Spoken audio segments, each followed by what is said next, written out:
Introducing Nose to Tail, a podcast where we explore the world of aviation lifecycle solutions, insights, and more. Presented by Jet Midwest. Welcome back, everybody, to the Nose to Tail podcast. I'm Patrick Kraus, COO at Jet Midwest. I'm here with Milton. Milton, how you doing? Good. How are you, Patrick? Good.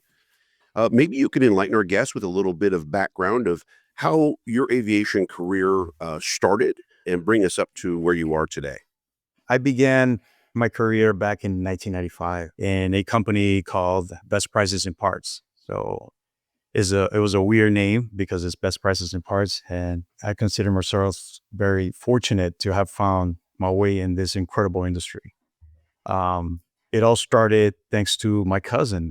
He was dating this lady named Anna that was working in an aviation company, and she was trying to get her things going, and had a chance to introduce me into that aviation and get basically my entire career going.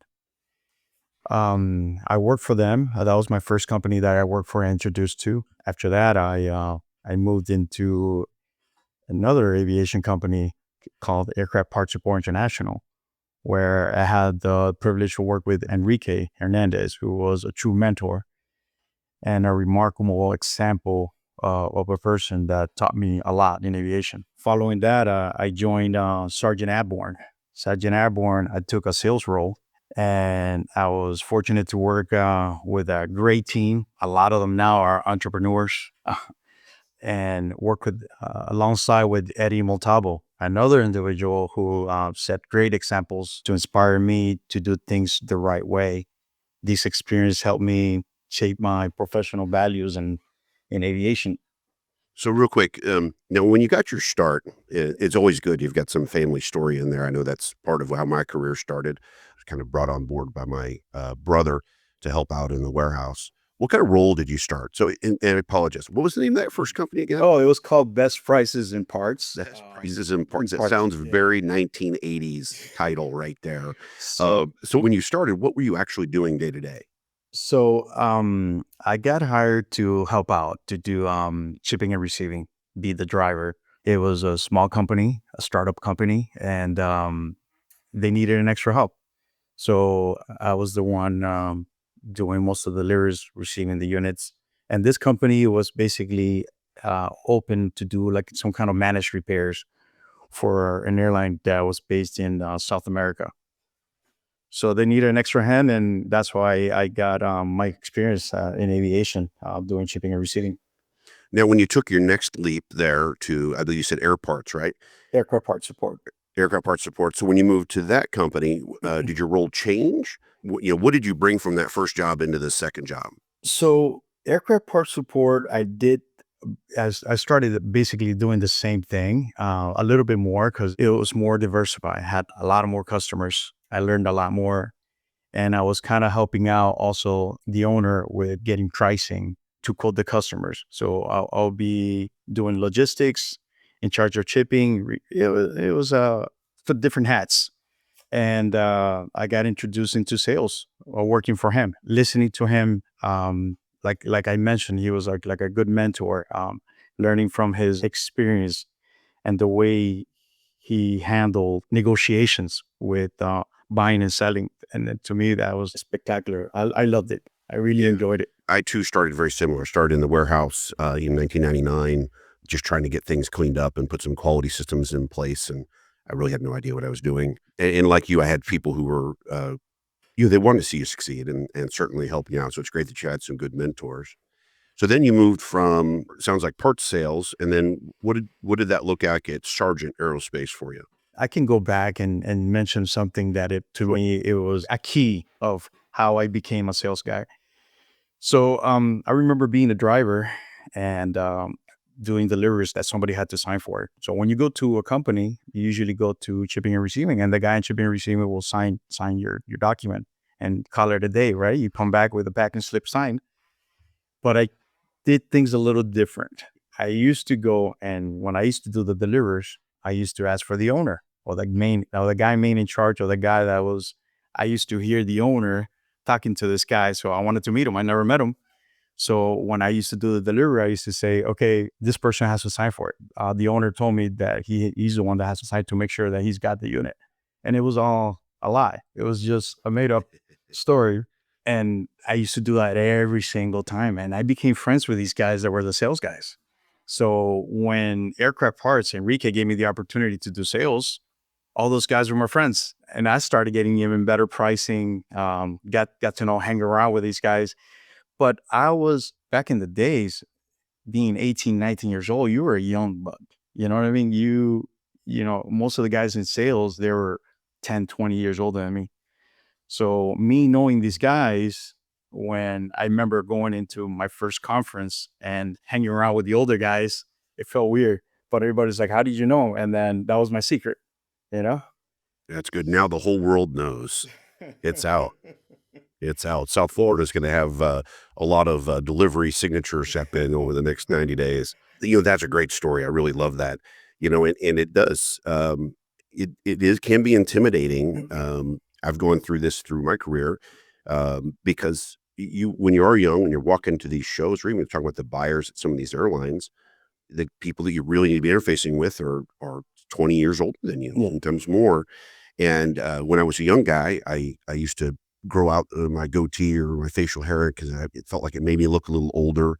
And then as I got old and I became the old guy, now I shave so that they can't see all the grays and I don't look so bad. But it definitely can be intimidating walking in the room with executives that have been doing it for their entire careers. And here you are, you're just a young buck trying to hustle a little bit and get some work done. And it's a pretty cool journey that you've gone on. Yes. So then you spiraled that into, does that transition you then into the Sergeant Aerospace?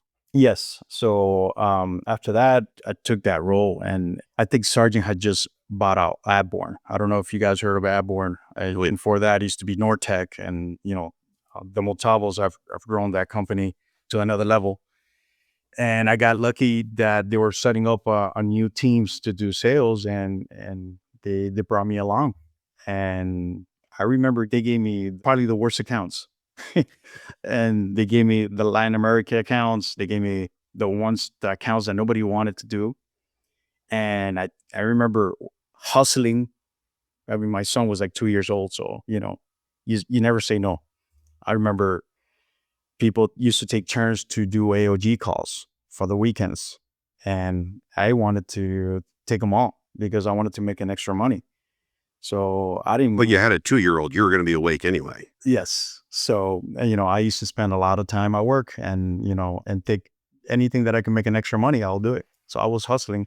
I was able to bring all those accounts that nobody was doing anything about it to very profitable accounts. And they noticed that.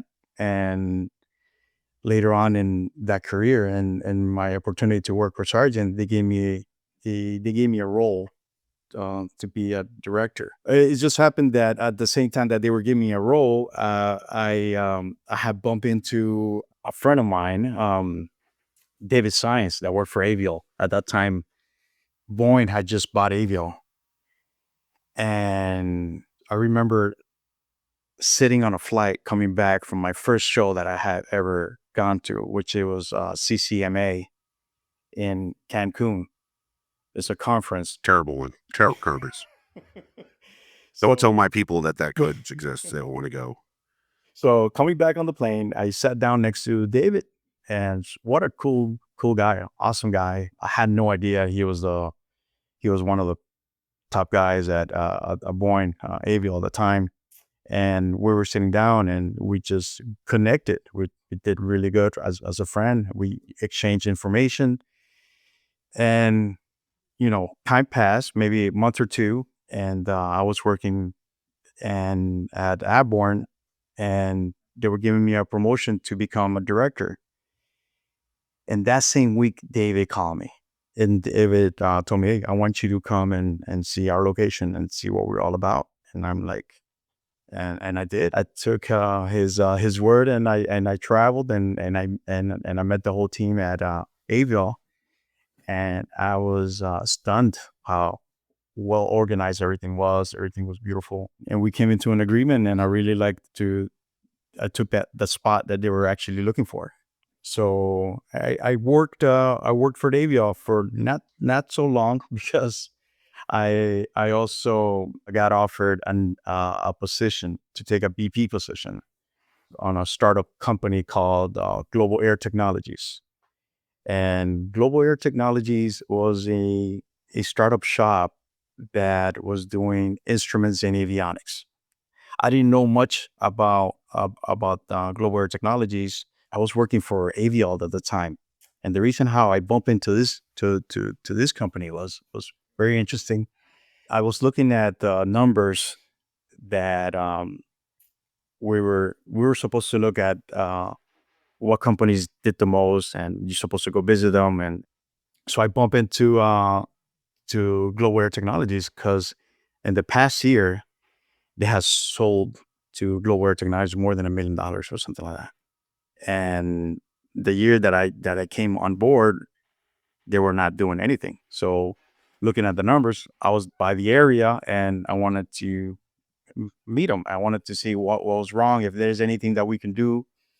So, I tried to reach the guy and nobody was answering. So I came to the office and I knocked on the door and he comes out and I introduced myself. I told him, hey, Milton, I'm, the new sales agent for I Avial.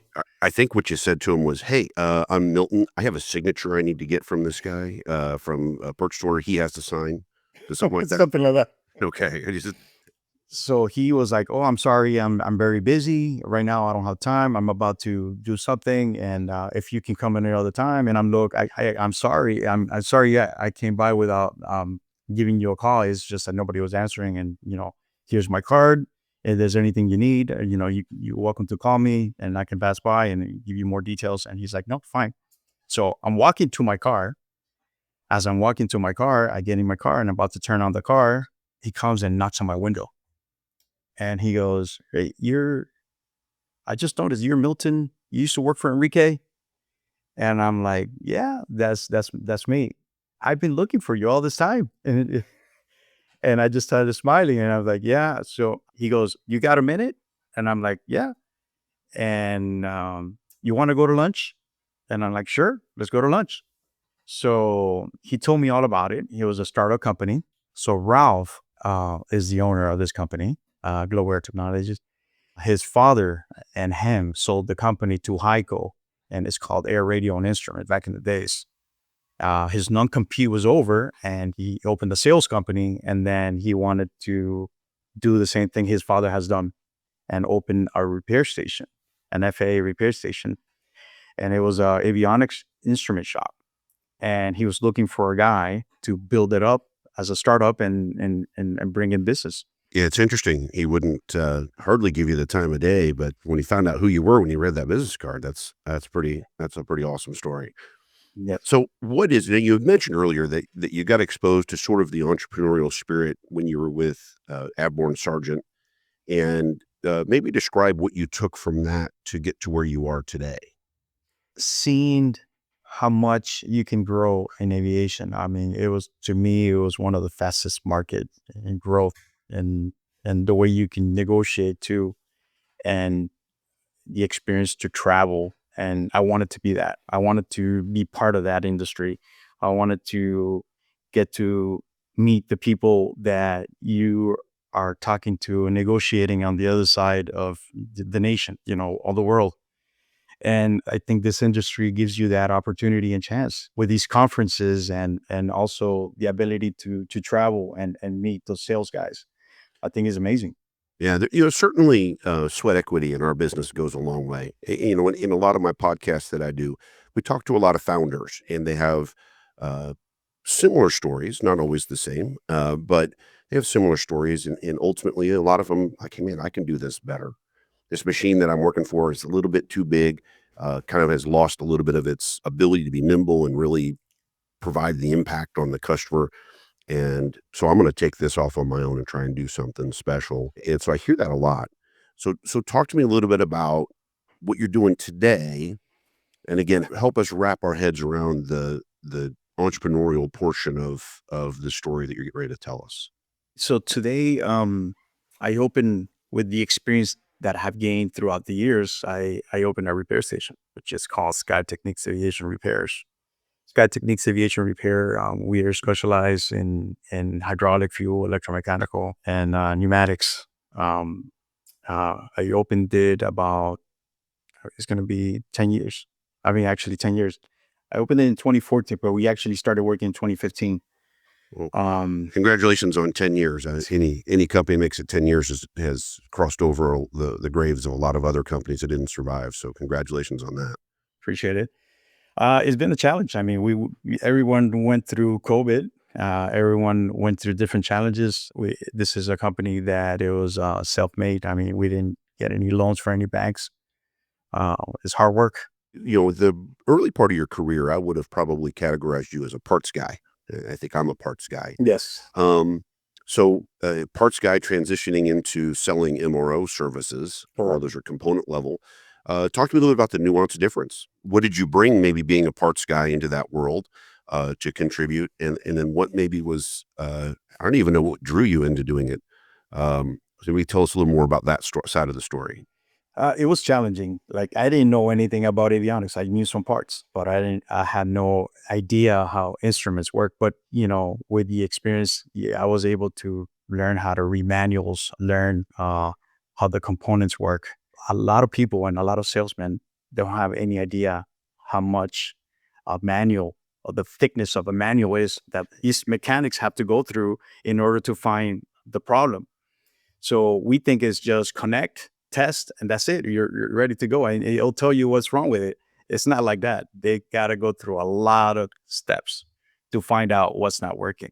So avionics it was an interesting teaching method that I learned. So how did you harness your parts sales and really turn that into a successful component MRO? So at the end of the day, Patrick, is customer service. I tell people that if you do great customer service, you can be great at anything. Like, you can work in a restaurant and you get better tips. And also in repairs, sales, first of all, you have to know your product. It's very important to know your product. You have to know what you're trying to sell. And it was challenging, but I had to learn how everything worked. And like, for your sales part, your units, which other units that are valuable. You have to memorize them. You kind of know your top 10 units that you can buy and sell, and whoever has them, and everybody's trying to look for those units, but them by heart. So the same thing with repairs, and it kind of works hand in hand. If you're a good salesman, you're going to become a good business development for repairs, because it kind of works hand in hand to each other. If you were walking into my office today, because I know that Jet Midwest does repair work with your team. Mm-hmm. If you were to walk in the office today and not have met us before, what are the key product lines that you guys are focused on where you really bring excellence? Right now, our key is going to be pneumatics. And the reason why we are pneumatics has always been pneumatic, our favorite accessory that we've done. The reason why is when I opened the company, my business partner was ex-Marine and mechanic, ex-Marine, and he was a shop manager for the company we used to work together. And that's how we decided to open the company. And he is one of the top pneumatic guys that I know. And, all right. That's amazing. Now I'm gonna correct you. My Marine friends would do this. That there's no such thing as an ex-Marine. Yeah. Right. They're horrible. They're retired Marines. Retired Marines. And even that sometimes is a bit questionable on you take them to Arrowhead Stadium and watching a game, the Marine comes out sometimes. Well, that's fantastic. It's great to have a partner that has that expertise to bring into the game, and kudos to you for just going out and saying, I got to learn, I got to read the manuals and get in. I started Jet Midwest Technic, our first MRO, was started in 2010 when we moved up to the overall base in Kansas City. And I've learned a lot from the people reading the manuals. I don't have the patience for it. So I just try and listen to all the smart engineers and technicians and my leadership to tell me why I'm wrong about something. And they do a good job of explaining it to me like I'm in third grade. But I absorb it pretty well because I was the sales team, right? I was the guy out selling the products in the market, to your point. they turned me into a better technical salesperson by enlightening me on those repairs and things. So I'm certain you guys have some symbiotic sales success because you guys have this relation between the parts guy and the maintenance guy. What's on the horizon for you? So you're cresting 10 years. What is big that's in the near future, and what's big maybe in the little bit further distant future for you? So we started with engines, accessory components for engines, all the pneumatics when it comes to engine. So that was our platform. And what made us big was the CFM 56 engine. We do all the pneumatics, but we want to do more of the accessories for all the engines. We know that that's our goal, to not just do CFM, CF6, all the other engines too, and do the same components for all those engines and add more to the capability that we have. So Is that going to take a further investment in newer yes, test benches? Are you going to be growing your facility, headcount, those types of things? that's the goal. My goal is not we're right now about 18 to 20 employees. And we want to grow it to a lot more. I mean, we want to grow it to the bigger facility. That means that we're doing a lot more stuff too. The location that we are right now is we're eventually going to have to move because we need more power and more room. That's great news, right? I'm Yes. sure that's good. I can also attest on the podcast having discussions with several companies who either are initiating a move into larger facilities or we're in the middle of, or just completing, and that can be an obstacle in and of itself to be done the right way because your ROs aren't going to stop coming in because you're moving from one building to the other. So Sure. I'll be excited to hear your plan and watch you guys execute that as you guys continue to grow. Now, you mentioned earlier that early in your career, you're talking about having a 2-year-old, and family business is pretty important. I know that my son, he worked in the warehouse this summer and last summer. Is this going to become a family business for you? Or are you going to have a next generation coming through to learn the business? Well, I tried. So I got 3 kids, 2 from my first marriage, and I got a 5-year-old now. About to hit 50 in next year. So I got a 25-year-old, a 19-year-old, and a 5-year-old. So the 25-year-old, he's working for the fire department. He's a paramedic for the fire department. Nice. Yes. I got him in aviation, but he didn't like it. He liked the party. He liked going to CCMAs and all these shows because I took him with me. He did great, but he didn't like the warehouse. The startup. And I told him, this is where I started. This is where you want to start.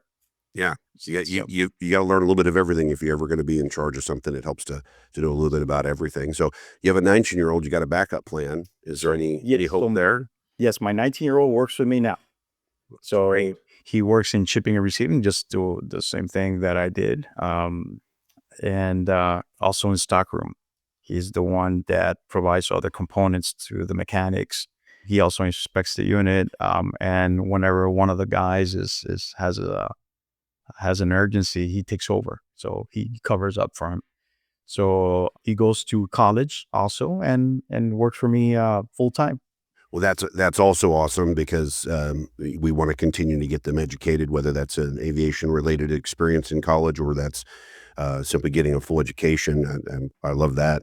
I know we hire mechanics who are in training at the local aviation school, and luckily they have a schedule set up so they have morning or evening classes.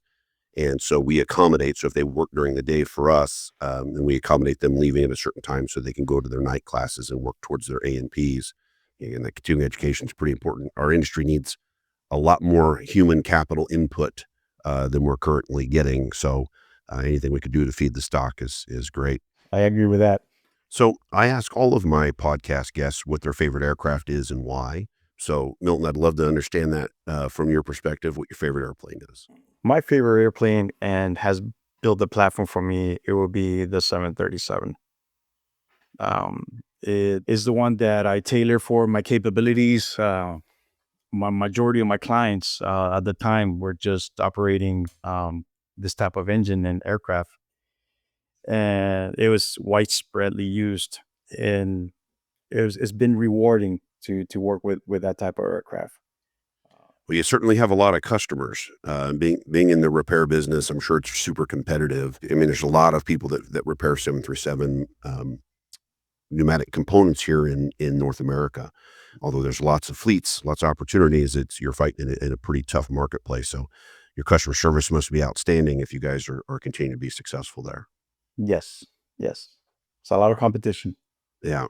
And the 737 it's a great airplane. Early in my career, we had some 737-200s that we worked with, and we didn't pursue that through that middle generation. We kind of went the other way and went to McDonnell Douglas aircraft, and everybody's always asked why we haven't really jumped back in. I'm like, there's a lot of people over there. There's a lot of guys like Milton out there who know more than I do. I'm going to have to learn from scratch. So I can maybe just become partners with Milton instead of having to go discover it from scratch.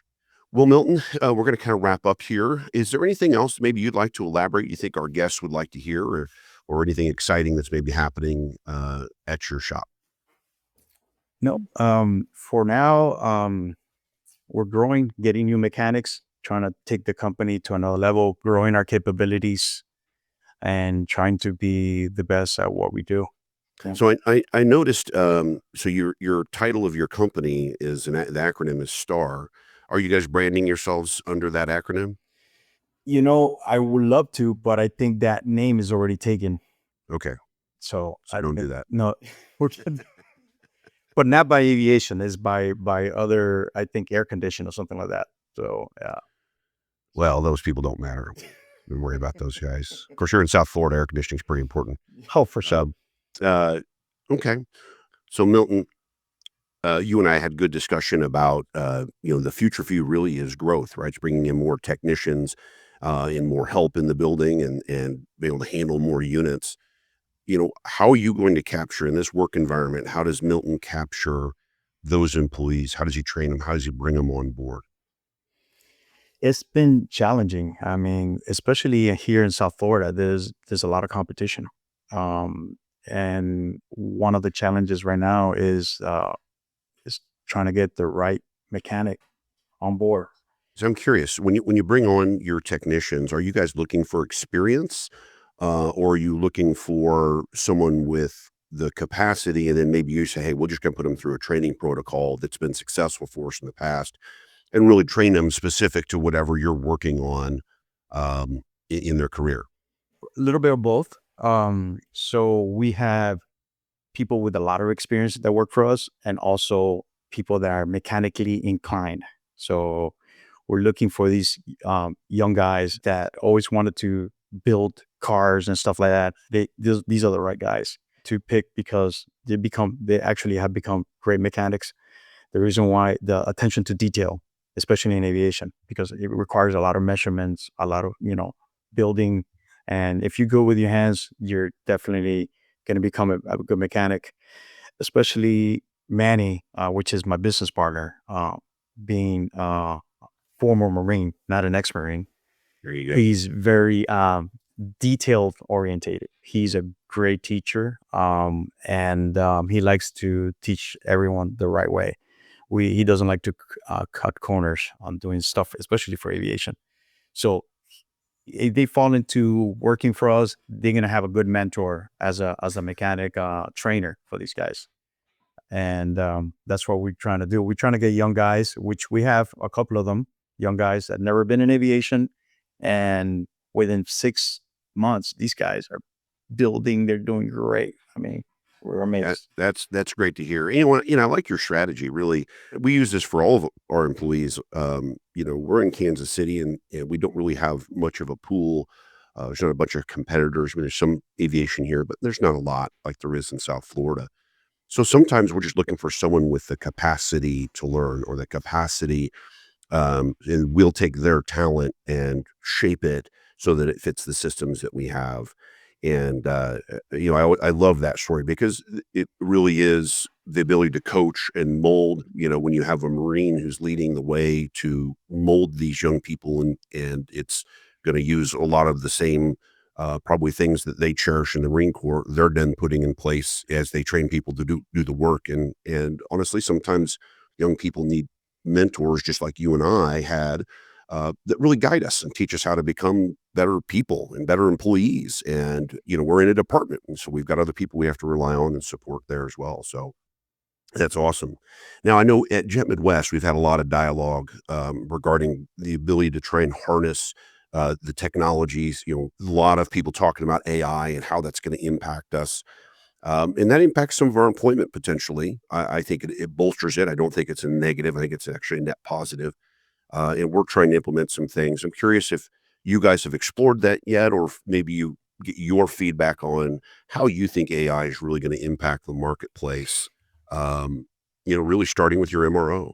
We have an idea, but we don't know how big this is. Yeah. This can change the whole aviation to another level. Your 5-year-old might be able to do it better than me. I got people for that, but like you, it's tough. It's tough to figure out how we're going to use it.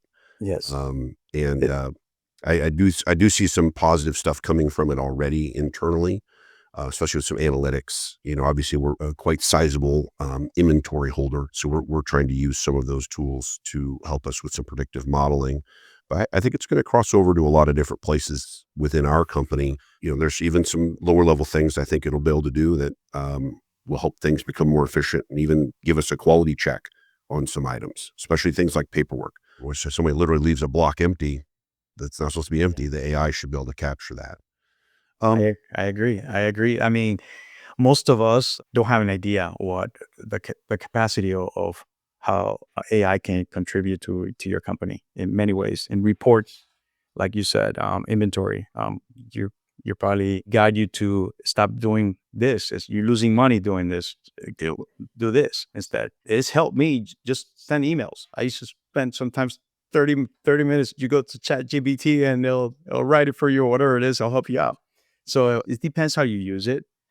I think I'm probably using it 5% of what people are using it now. They even giving courses how to use AI. And I think we have to grab that and take it, or maybe hire young kids that know AI better than us and take it to another level.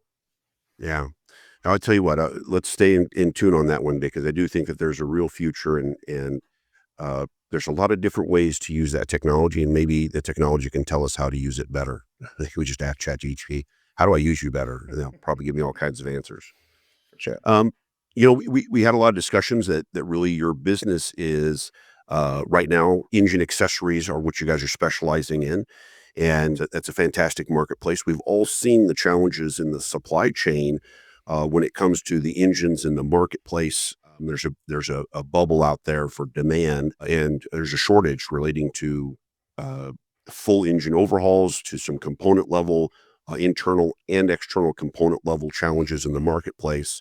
Not unique to just the CFM, but certainly in the marketplace, there's a real challenge with engines.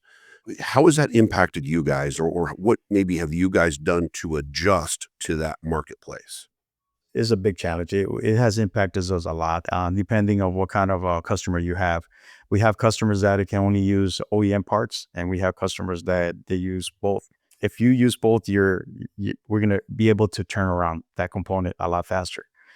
Some are strictly on OEM, and this a dead end.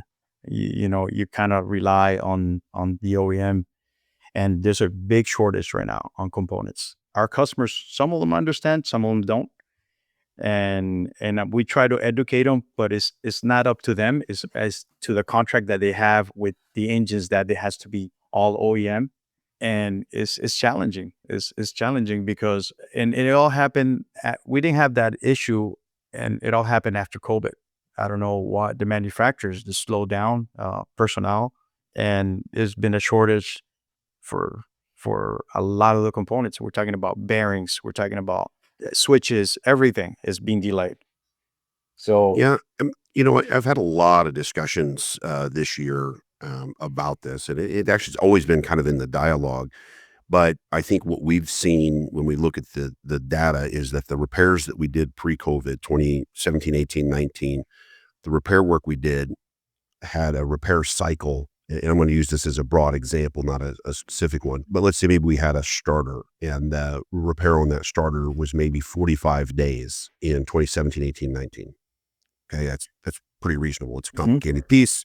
It's expensive. And like you said, there are PMA and OEM parts available. So there's some decisions to be made there. But for the most part, it was 45 days, plus or minus a little bit. And that same starter today is 90 to 120 days.